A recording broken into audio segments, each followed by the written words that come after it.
Good day. It is November the 17th, and today we're going to start John 6, doing the first three verses, and Proverbs 17. Remember, if you'd like to be tagged when I post these videos, or if you have any questions, comments, concerns, suggestions, complaints, or anything else, you may reach me through 810-242-2997.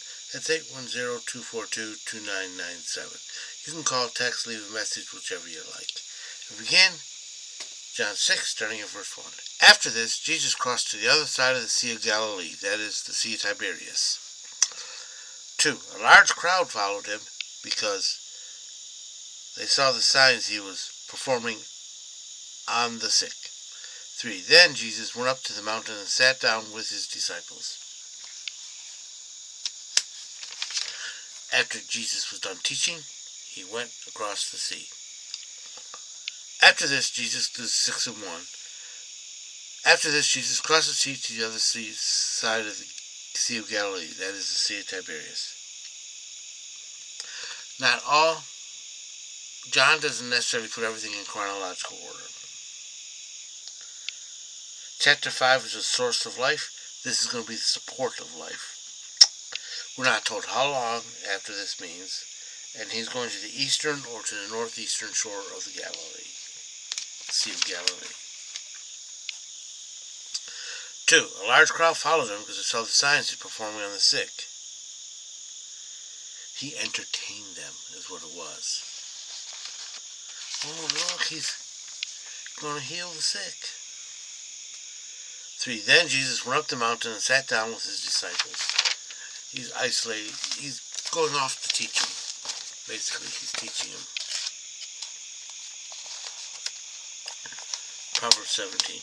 Better is a dry morsel and a quietness therein than a house full of feasting with strife. Yeah, better peace and quiet with a little bit than feasting with everything. With feasting and strife. 2. A servant that dealeth wisely shall have rule over a son that dealeth shamefully, and shall have part of the inheritance among the brethren. 3. The refining pot is for silver, and the furnace for gold. Yahweh tries the hearts. As the refining pot and the furnace boil out or get out all the impurities, so God's going to get all out your impurities. 4. An evildoer giveth heed to wicked lips. In other words, hey, let's go do this. And a liar giveth ear to mischievous tongue. Did you hear what I heard? 5. Whoso mocketh the poor blasphemeth his maker, and he that is glad at calamity shall not be unpunished.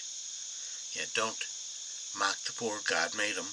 And don't be glad at anyone's downfall, or anyone's troubles, or misfortune. 6. Children's children are the crown of old men, and the glory of children are their father. 7. Overbearing speech becometh not a churl. That's a rude, petty, mean person. Much less do the lying lips of prince. 8. A gift is a precious stone in the eyes of him that has it. This is bribery. Whithersoever he turneth, he prospereth. That means he looks for him everywhere. 9. He that covereth the transgression seeketh love, but he that harpeth on a matter strangeth a familiar friend. Yeah, if you say, hey, I forgive you because I love you. But if you keep on saying, hey, remember that time you wrecked my car and all that, keep reminding them of all the wrongs they did, yeah, they're not going to come by you anymore. 10. A rebuke entereth deeper in the man of understanding than 100 stripes into a fool. 11. A rebellious man seeketh only evil. Therefore a cruel messenger shall be sent against him. 12. Let a bear be robbed of her whelps meet a man rather than a fool in his folly. 13. Whoso rewardeth evil for good, evil shall not depart from his house. Do not reward evil for good. There's a saying, if you reward evil for evil, you're being beast-like. In other words, an animal. They bite you, you bite them. If you reward good for good, you're being human. I'll scratch your back if you scratch mine. If you reward good for someone who does you evil, you're being godlike. Let's be godlike. And if you reward evil for someone doing you good, you're being demonic. Don't be demonic. And don't be ungrateful.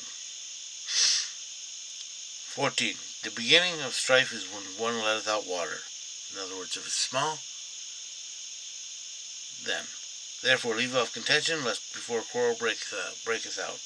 In other words, it's small, leave it alone, it'll go out. Don't worry about it. Strife becomes small, stop arguing before the fighting begins.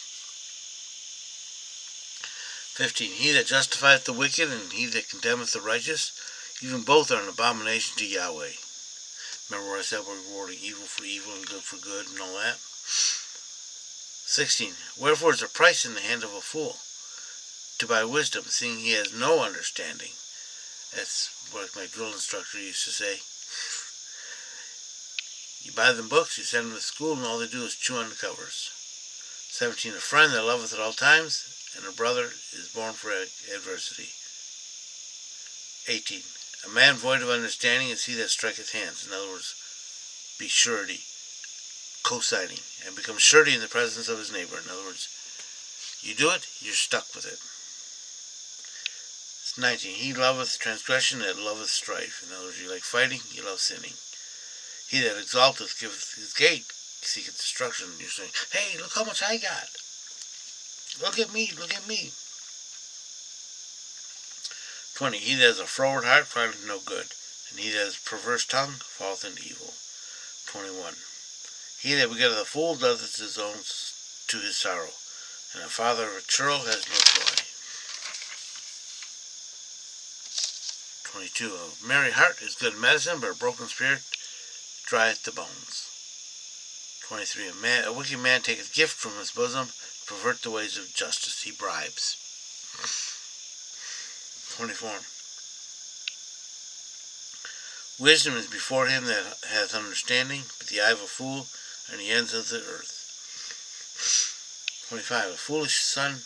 Wisdom is before him that has understanding. In other words, wisdom is everywhere.